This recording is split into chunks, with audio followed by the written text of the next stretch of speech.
Noi abbiamo cominciato a marzo, quando la regione ci diceva che le case di riposo erano Covid free, perché gli anziani erano stati vaccinati tutti. Dopodiché abbiamo fatto più comunicati stampa, li abbiamo sollecitate anche con l'apporto di CGIL, CISL e UIL, però a tuttora la regione non ha dato le linee guida perché le case di riposo riaprano.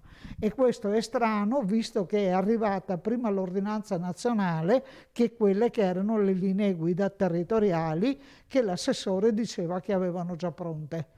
Infatti ieri, festa della mamma, in Lombardia molte case di riposo hanno riaperto, in Veneto no.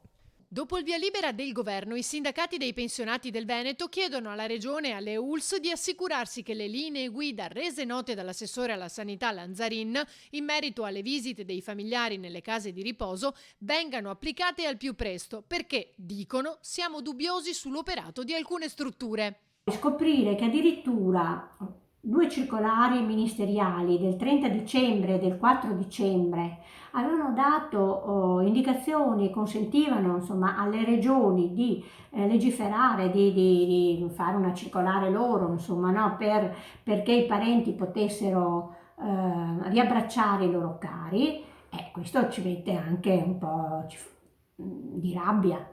Anche perché, sottolineano i sindacati, la discrezionalità in capo alle direzioni sanitarie delle singole strutture fa dire che oltre l'88% degli ospiti delle RSA hanno ricevuto la prima dose di vaccino. Il nostro messaggio è che bisogna riaprire in fretta, immediatamente, proprio perché gli anziani hanno sofferto già troppo.